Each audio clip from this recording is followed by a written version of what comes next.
Olá, hoje nós vamos falar um pouquinho sobre antiguidade, né? Vamos começar nossos estudos a partir da antiguidade, enfocando aqui em Grécia e Roma. A gente sabe que tem outras sociedades da antiguidade. Vamos focar mais no âmbito ocidental, mas é necessário saber frisar, né, aqui que nós tivemos aí a cronologia histórica é dividida em pré-histórica, né, antiguidade, idade antiga, idade média, idade moderna e idade contemporânea, tá? Então, na pré-história nós temos a divisão geralmente do paleolítico e neolítico, mas pedra lascada e pedra polida, né? Mas aqui, e a partir da pré-histórica surge a partir do descobrimento, ou da criação, na verdade, da escrita, né? Da criação da escrita, né? Não é só pela fala, pelas oralidades. Então, aqui, voltando agora para a Grécia, né? Vamos falar um pouquinho brevemente só de algumas sociedades, né? Além da Grécia, da Roma, nós temos também a sociedade mesopotâmia, né? A sociedade formada aí pelos babilônicos, então tem bastante bagagem cultural, né? Com a escrita das letras, da escrita cuneiforme, ou então do, do Código de Hammurabi, né? Todas as questões associadas à Mesopotâmia, ali no Oriente, né? No Oriente, nós temos também, além da Mesopotâmia, nós temos os fenícios, né? Muito reconhecidos aí pela sua numerologia, a contagem também pela sua escrita, a escrita fenícia, muito valorizada por isso. Além disso, nós temos também os hebreus, né? Os hebreus antigos também são muito aí que influenciou toda a religião posterior ali durante a Idade Média. Além disso, nós temos também o Egito antigo, muito rico, Alto Egito, Baixo Egito, todos os reis, toda a religião muito interessante, Rei Sol, Rei, Rei Sol, deixa eu ver, Horus, enfim, Rei não, Deus Sol, Rei Horus, ou Deus Horus, enfim. São vários tipos de deuses e tal, reis, né, Tutankhamon,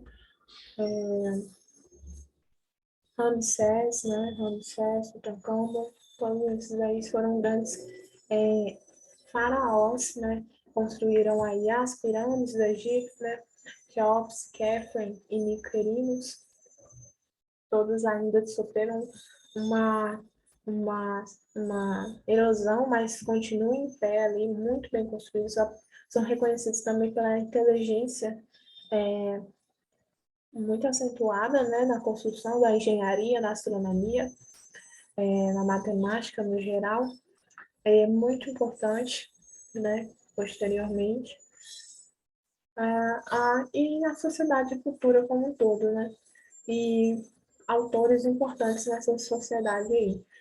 Além do Egito, deixa eu ver, acho que são só essas culturas, né, assim, básicas, assim, que são comumente estudadas mais, né, mas a gente sabe que tem a China antiga, alguns, alguns, alguns países, seriam países, reinos africanos, né, são conhecidos também, matriárquicos, né, importante aí, uma característica que não era muito conhecida, não era muito empregado, matriarquismo, patriarcado, enfim, na China, dinastia Han, tem as dinastias, os hebreus, os islâmicos, os muçulmanos também. Aí é basicamente esses povos, né? Além dos povos da América, os povos antigos da América, que são os, os nativos daqui, né? Principalmente da América Central, né? E América do Sul, que foram os Incas, né? No Peru, os Maias no México, se não me engano, e os Astecas na Colômbia, eu acho, Colômbia, Bolívia, alguma coisa assim. Então, os Incas, os Aztecas e os Maias que foram uma sociedade muito explorada, tanto pela Mita como Plantation, ao Itas, né? Mitas, a agricultura e o minério, e foram muito dizimadas também, né? Então, aí, a dizimação de todo muito grupo nativo aqui na América. Mas vamos focar aqui na antiguidade, principalmente na Grécia e na Roma, né? Vamos começar na Grécia, né? A Grécia, ela é dividida aí espacialmente, né, em Atenas e Esparta. Então, nós temos a divisão histórica, né, dos períodos históricos da Grécia, e nesses cinco períodos. Então, é um pouco mnemônico ali, mas depois a gente fala dele. O primeiro período foi o período chamado pré-homérico. Homérico foi o considerado aí o pai da histórica. Ele produziu vários, a Ilíada, né? O Homero, né? Foi a Odisseia, produziram vários textos, né? Históricos, assim, fantasiosos, né? Sobre que representavam muito a Grécia. Então, nós temos esse período pré-homérico, né, de fundação do primeiro daqueles povos que eram dispersos aí nas ilhas ali, gregas, os povos dispersos, e a união desses povos, né, dos formando esses genes, né, os genes, depois as pátrias, ou cúrias, que eles eram os romanos, né, cúrias, pátrias e o Estado grego ali, ok? Esse período pré-homérico, ele é focado aí na união dos povos,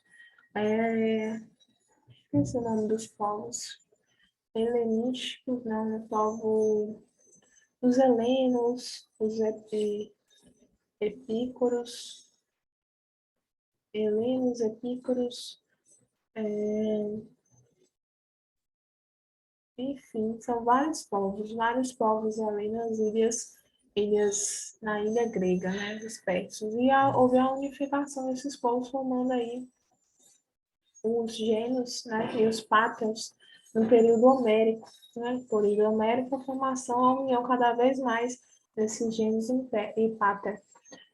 Pátria porque tinha os paterfamilias que eram baseados no patriarcado, né, tinha um líder, geralmente um homem, o mais velho, que era líder desses gêneros, dessas famílias, a união dessas famílias, eles tinham em comum ali a questão da identidade, ou que uniam o nosso pertencimento, que era a, a devoção a entes mortos, né, mais velhos, e tinha que fazer todo aquele ritual de devoção, de homenagem, né, aos deuses chamados posteriormente de deuses domésticos, né, por Fustel de Coulanges, né, inclusive indico o livro A Cidade Perdida de Fustel de Coulanges, numa Fustel de Coulanges, ele descreve muito bem na cidade antiga, a formação desses gêneros, a união desses gêneros, algumas características culturais, religiosas desses gêneros, a formação do Estado na Grécia e na Roma, né, na Antiguidade Ocidental. Então, essa união dessas famílias através aí de algo em comum, que seria o quê? Seria a religião, né, desses deuses domésticos, fazer todo o fogo sagrado, tinha que um enterro, né, que eles acreditavam que se não enterrasse, tivesse a sepultura, os mortos eles estariam condenados a, a a vagação aí, vagarem pelo mundo sem se alimentar, tinha que ter a libação, o alimento, o banquete, o alimento, a libação para esses mortos, né, como fosse alimentar esses mortos. Então, tinha que ter um lugar, tinha que ter alimento, tinha que suprir o pós-morte, né, as famílias dessas pessoas que morreram, tinha que suprir o pós-morte dessas pessoas, ok? Desses povos. Então, muito interessante isso, como a religião doméstica começou a unir essas pessoas e também essa questão do pater ou patri, essa questão do pater família, né, do líder patriarcal, também do homem como liderança e os filhos, né, eles eram casavam com outras mulheres e essas mulheres acabavam tendo devoção aos mesmos deuses domésticos que o, o homem ali, a família do homem, ok? Por isso que tinha toda essa união. Eles se uniram ali em lugares meio próximos, o que permitiu aí a formação das pátrias e do Estado, né, como um todo, ok? E daí surgiu os deuses, a partir daí surgiram os deuses, a união dos deuses, a união se deu pela religião, principalmente quando falavam assim, o Júpiter, você adora o Júpiter de tal, o Júpiter da família tal, e a união do Júpiter em um só se deu à religião institucional, a religião do Estado, né, mas num campo mais amplo, mais global. Então, muito interessante toda a história aí da ascensão do, do período homérico, né, e posterior também. E nós temos aí o período arcaico depois do homérico, depois do período homérico.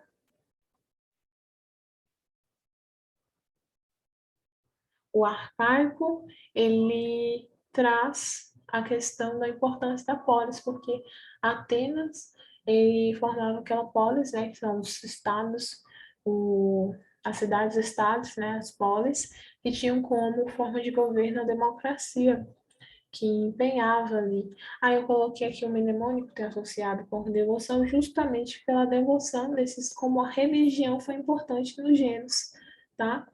Foi importante aqui no Gênesis. Foi o melhor mnemônico que eu consegui fazer. Mas é interessante para a gente, talvez, entender aqui, tá?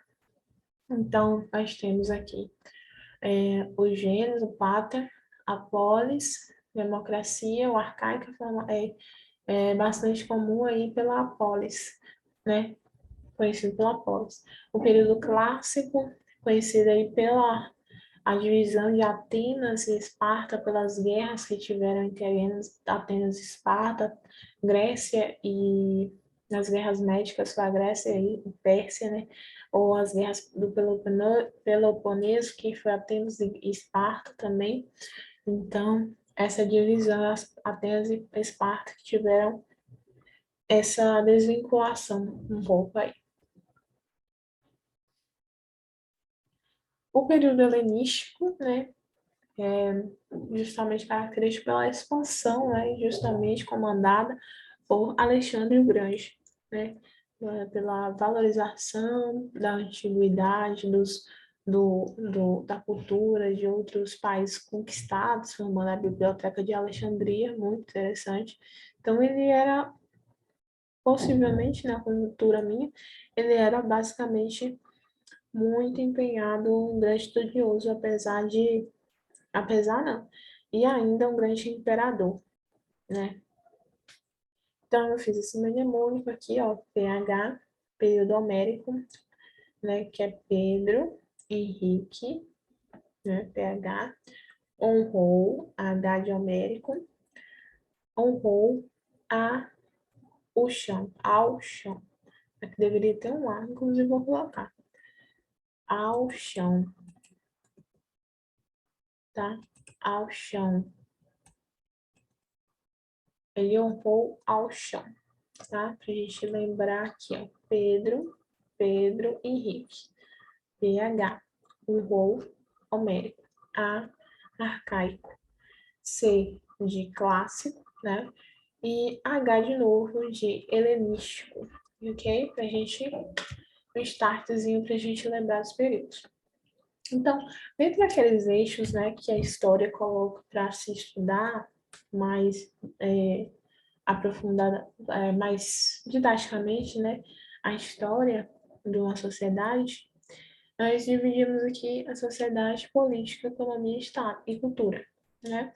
Então, a sociedade grega, ela era dividida, né? Nós temos aí Atenas e Esparta, então eles eram divididos em segmentos ali diferentes. Então, nessa pirâmide ali seriam castas, né, sociais, nós temos Atenas dividida entre todas as bases sempre tem escravos, né? Então, Atenas tinha os escravos na base, depois nós tínhamos os metecos, né, que eram os comerciantes, né, e os eupátridas.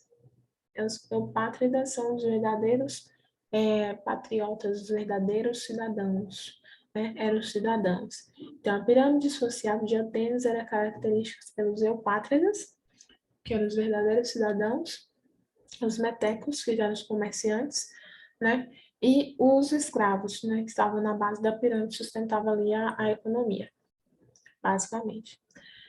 Em Esparta, era dividido um pouco uma nomenclatura diferente, né? Mas ali a gente tem quase que o mesma estratificação.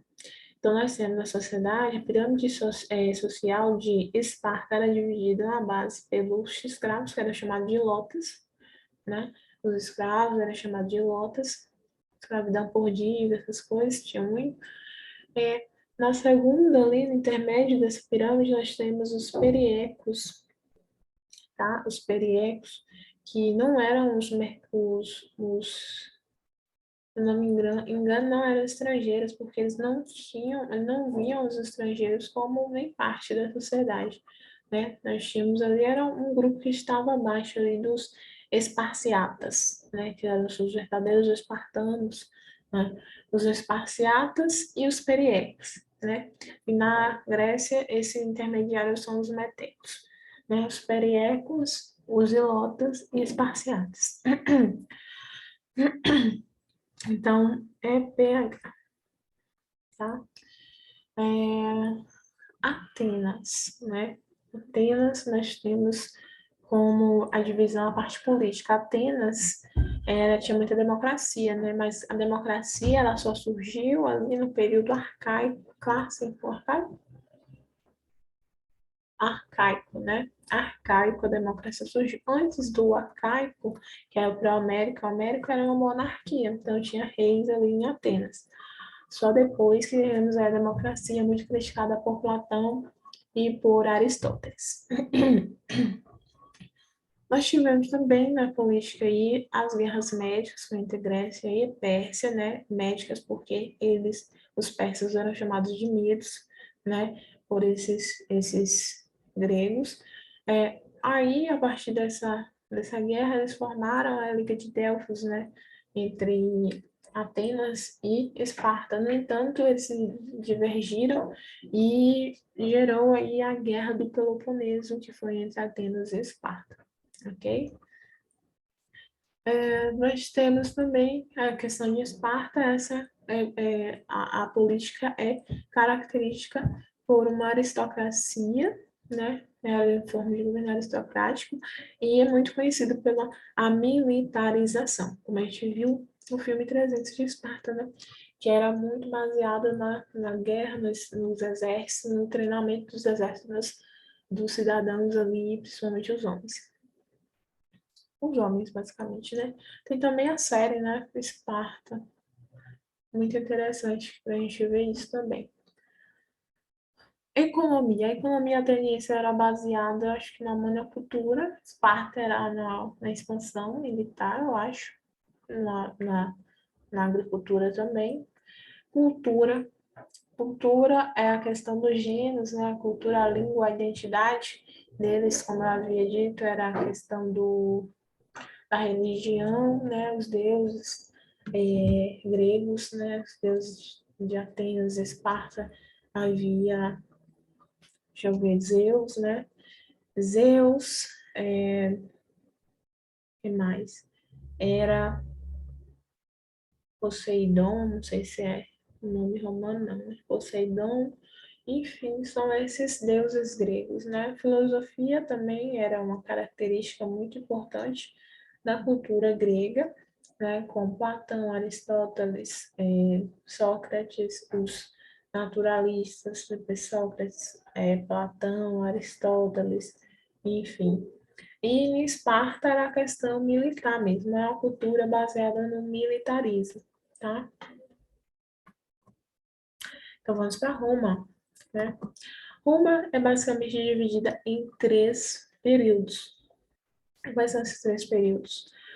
monarquia, república e império, tá?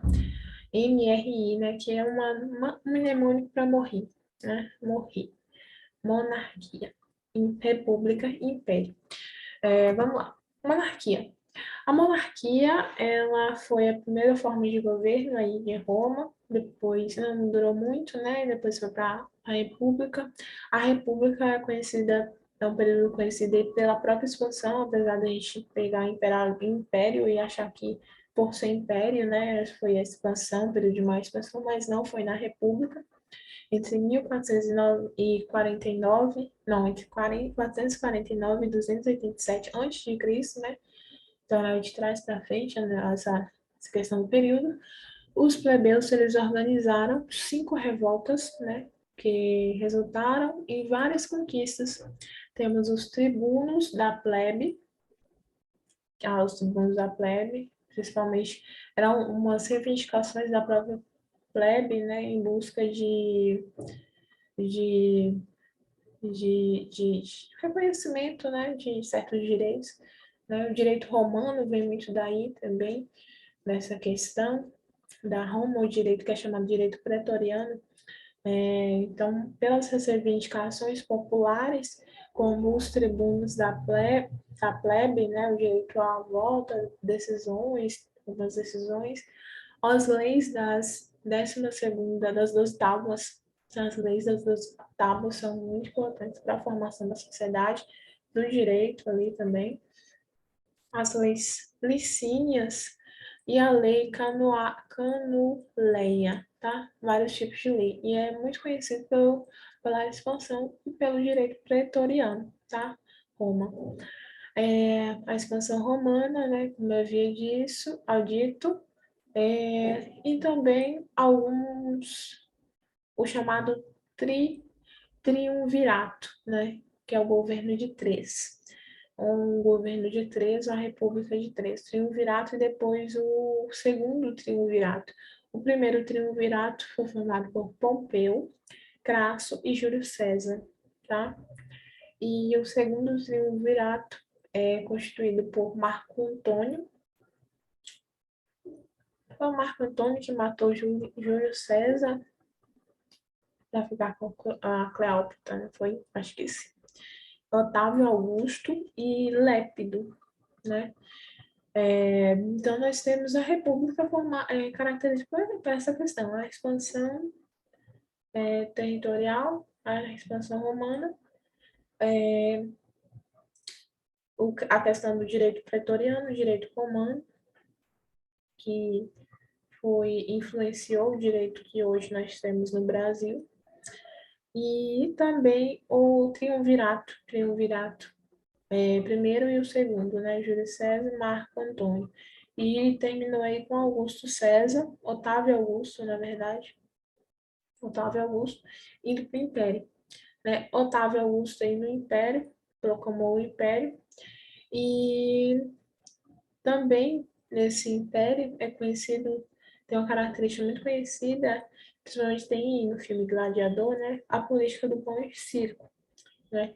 Que dá-se o pão e entretenimento à população para que se esquecesse as mazelas ou o mau governo dessas pessoas, desses imperadores, certo?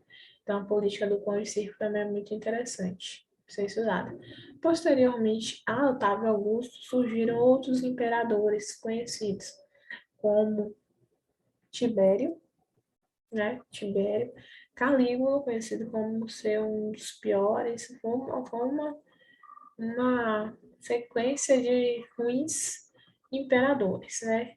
Nós temos aí Calígula, conhecido como muito louco, ele não era bem da cabeça, né? Então, tem um negócio do cavalo, né? Que alguma coisa do cavalo de Calígula, eu esqueci. Nero, por ter colocado fogo em Roma, alguma coisa assim, Nero colocou fogo. Foi um imperador também não muito bom para Roma. Tito, depois nós temos Trajano, Adriano e Marco Aurélio. Não confundir com Marco Antônio ali, Marco Aurélio, ok? Então, esses são os imperadores romanos, tá? mais conhecidos. Então, a Roma, aqui, fazendo aquela divisão dos eixos temáticos da história, nós temos sociedade, política, economia e cultura romana. Na sociedade romana, nós temos a divisão social de Roma, que era basicamente escravos na base, como todos, né? Nós temos os clientes ali, clientes e plebeus, intermediários ali, clientes acho que eram os, se não me engano, eram os estrangeiros. Depois nós temos, ou era mesmo, era a unificação desses clientes, plebeus e patrícios, né, que estavam no topo, né? Patrícios, plebeus, PPCE, PEC, PPCE, clientes, plebeus, patrícios, tá? A sociedade é dividida assim, diferente da Grécia, da Atenas, né, que era os eupátridas, os metecos e os escravos, e na Esparta, que eram os esparciatas, os meliecos, alguma coisa assim, quer dizer assim, e os ilotas, e os escravos. Aqui nós temos patrícios, plebeus, clientes e escravos. Ok? Política. A política era formada por Roma e, como a gente viu, a divisão do império. Monarquia, república, conhecida pelos níveis de expansão territorial. Também foi na república que ocorreu as guerras púnicas, tá? As guerras púnicas, acho que foi a guerra que foi entre guerras púnicas, Roma e Grécia, não sei. Não, foi Roma e Cartago. Eu acho que foi Roma e Cartago. Foi entre a foi que houve nas guerras púnicas. Conquista dos plebeus, né, o direito romano, a reforma agrária, que foi uma conquista também, mas não chegou a ser viabilizado. O Império, né, o Pão e Circo, muito importante, e a Assembleia de Curiata, que é muito conhecida também. A economia romana é basicamente agro, né, agricultura, pecuária, criação de animais e expansão territorial, né, exploração. Cultura, conhecido pela religião, também por essa consonância com a Grécia, né, Netuno, Júpiter, ali eu falei de Atenas, Júpiter, Netuno, enfim, Gaia, enfim, esses mesmos deuses, de acordo com as divindades naturais, as demandas naturais, e em consonância com a Grécia, né? O mito da fundação, né, do Rômulo e Remo, do logo do Rômulo e Remo, o mito Enéas, né, o mito de Enéas, toda a questão da ritualização da questão do mito, né, da fundação, muito interessante, e a questão militar de Roma também é muito focada aí, muito importante frisar.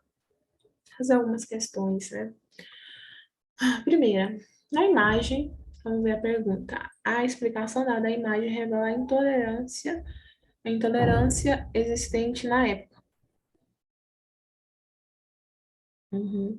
A motivação para a intolerância retratada no texto mescla concepções.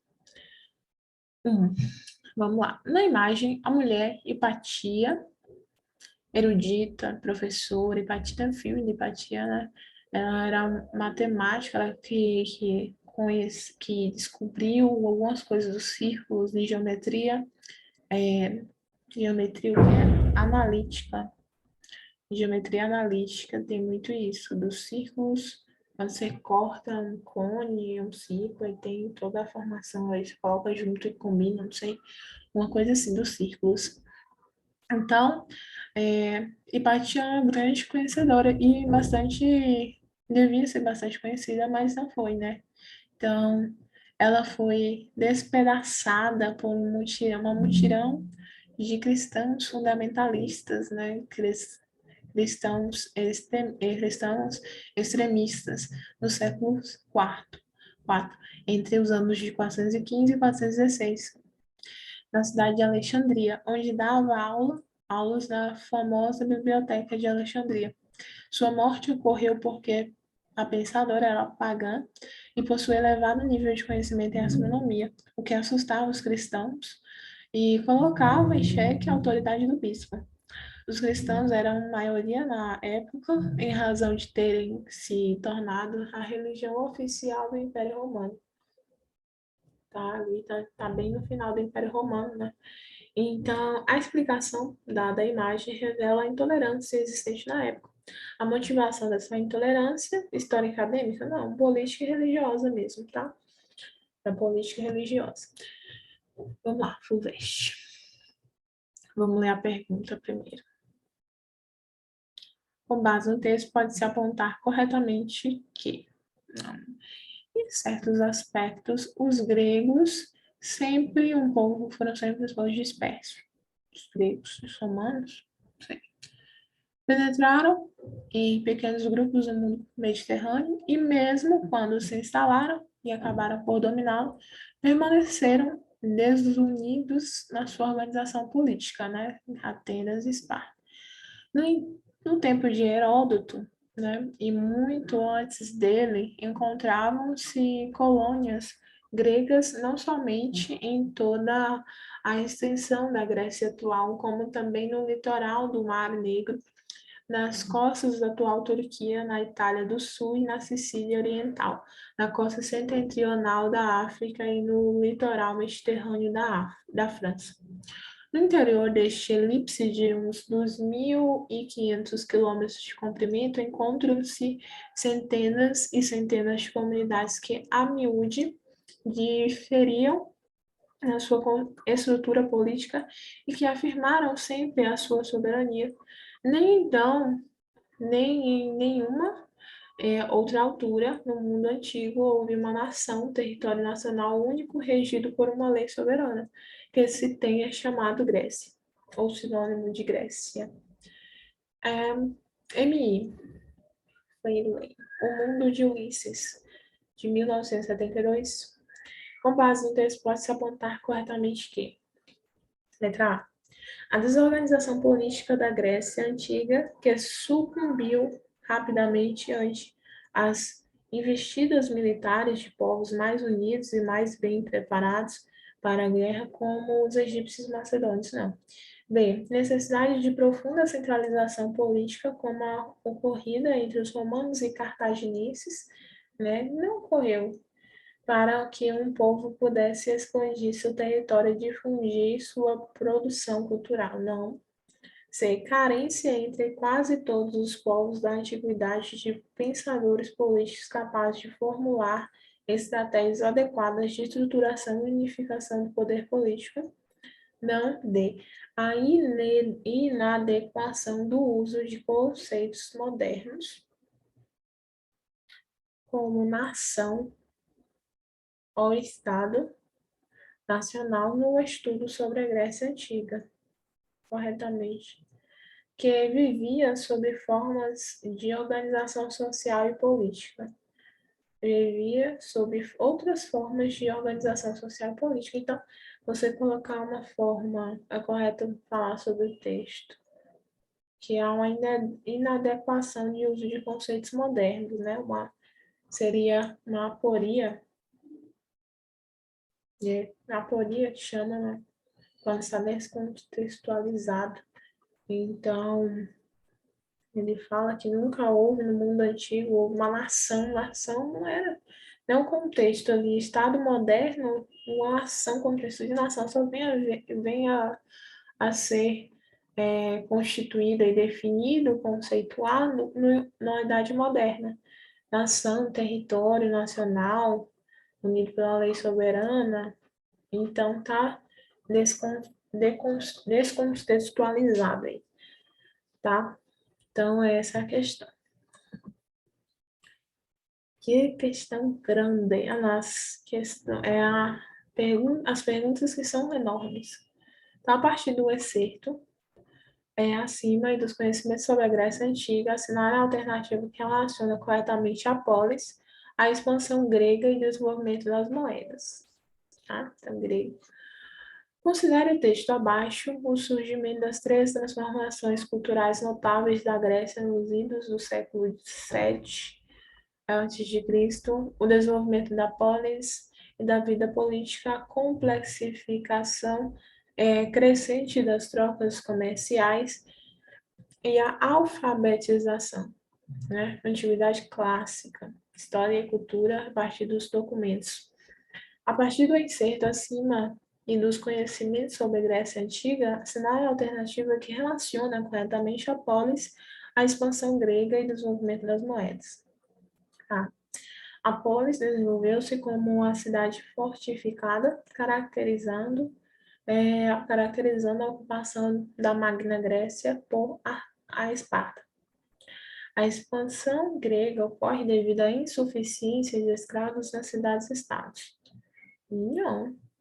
Nas guerras realizadas no Mediterrâneo, milhares de prisioneiros foram feitos escravos e vendidos nas colônias gregas, o que intensificou a circulação de moedas.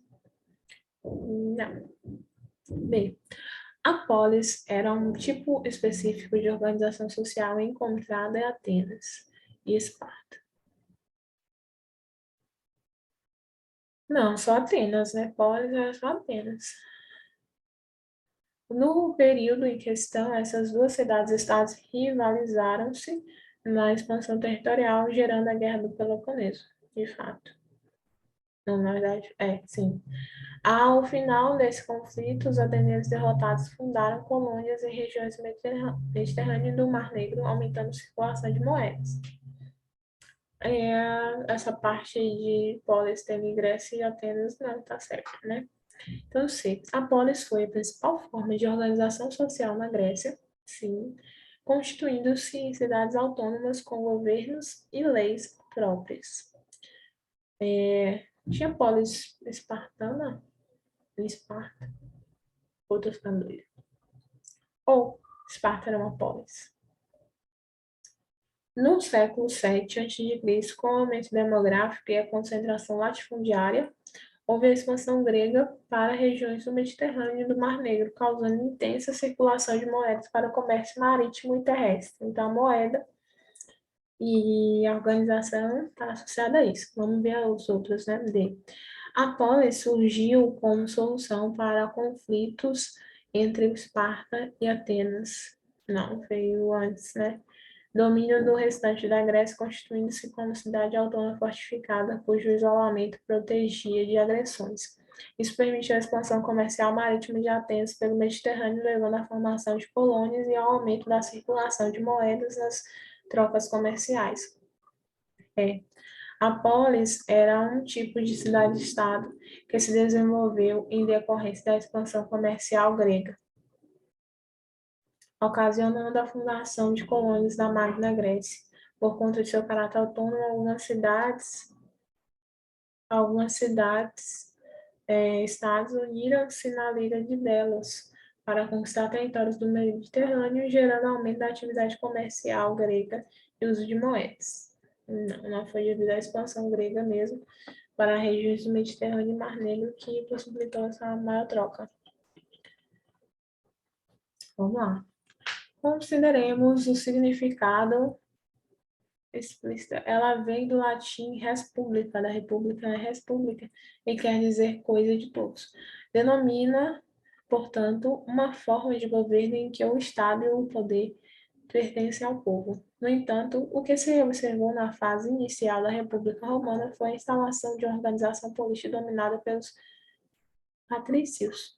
Não houve a distribuição do poder entre todos, pois a maioria da população, os plebeus, não tinham inicialmente o direito de participar das decisões políticas. Isso gerou grandes conflitos. Gilberto Coutrinho, História Global, volume 1. Do próprio livro de História, hein? Por conta da situação acima mencionada, os plebeus iniciaram uma longa luta em busca dos seus direitos, sobre a qual é correto afirmar-se que a lei das 12 tábuas, ainda que favorecesse os patrícios, serviu para dar clareza às normas e aos costumes? Sim, está certíssima essa questão. A lei das 12 tábuas serviu para favorecer os patrícios e serviu para esclarecer algumas normas. B. A lei Cananeia né, que eu comentei, mas não falei muito, autorizava o casamento entre patrícios e plebeus. Então, eles podiam, né, essa interação entre as classes, entre essas classes nos estamentos, essas divisões sociais, poderiam acontecer através da lei da canuleia, né, do casamento. Canuleia, você pode ligar casamento. C. Essa é incorreta. O comício da plebe deu aos patrícios o direito de decidirem aos plebeus assuntos relativos aos interesses de ambos. Não, o direito não deu. D. A eleição dos magistrados deu aos plebeus a condição, eleição dos magistrados deu a condição de ascenderem aos poucos aos principais cargos públicos. Então, o direito dos plebeus dados aí foram esse direito à ascensão, mas através de muito esforço, né? Não foi dado direitos assim de grátis. A proibição da escravização. Ocorreu a proibição da escravização por dias, essas coisas. Ocorreu, poderia ter casamento, poderia participar de cargos públicos, casamento e não serem escravizados. Em termos constitucionais, a Atenas antiga, o povo não só era elegível para cargos públicos e possuía o direito de eleger de administradores, mas também era seu o direito de decidir quando todos os assuntos políticos e o direito de julgar, considerando-se como tribunal todos os casos importantes civis e criminais públicos e privados. A concentração da autoridade na Assembleia, a fragmentação e o rodízio dos cargos administrativos, a escolha por sorteio, a ausência de uma burocracia remunerada, as cortes com júri popular, tudo isso servia para evitar a criação da máquina partidária e, portanto, de uma elite política institucionalizada. Isso é um documento de democracia antiga e moderna. E fim, lei. Democracia antiga e moderna. A partir do texto, pode-se afirmar que a democracia na Atenas antiga, letra A, limitava a atuação do conjunto da sociedade nas decisões e nos assuntos políticos que ficavam restritos à elite intelectual e econômica? Não. Reconhecia a necessidade de tripartição do poder? Não, ainda não viu, aí nem tinha essa concepção, isso aí foi na Idade Moderna. C. Dependia do bom funcionamento do aparato administrativo composto por funcionários estáveis e por ampla hierarquia burguesa? Não. D. Permitia a ampla manifestação dos cidadãos e tinha mecanismos que impediam a perpetuação das mesmas pessoas em cargos administrativos. Olha, então tinha tipo a lei da eleição de 8 anos, né? Só podia ficar com 8 anos, depois não podia mais. Interessante. As guerras púnicas, romanos e cartaginenses, né? Cartago e Roma foram motivadas pela disputa pelo controle do comércio do Mar Negro e posse das colônias gregas? Não, Cartago são aqueles que vieram com os elefantes para a guerra, enfim. B. Pelo controle das regiões de Trácia e Macedônia e o monopólio do comércio mediterrâneo? Não. C. Pelo domínio da Sicília e disputa pelo controle do comércio no mar Mediterrâneo? Corretíssimo. Disputa da Sicília e do mar Mediterrâneo. D. Pela divisão do Império Romano entre generais, não tem nada aí. Pelo conflito entre o mundo romano e a expansão do mundo bárbaro persa. Nada a ver, persa. Era mais pelo domínio territorial mesmo. Vamos para mais uma questão. Durante a República, a igualdade civil e política, os tribunos da plebe e a lei das duas partes foram decorrentes da marginalização política, discriminação social e desigualdade econômica que afetavam a plebe romana. Essa é a questão correta. Do sistema escravista? Não. Do elevado poder de exército? Não. Do afluxo de riquezas para Roma? Não. Da elevação do cristianismo? E tinha aí. Então, essa é a nossa aulinha sobre a Antiguidade Ocidental. Muito obrigada e até a próxima.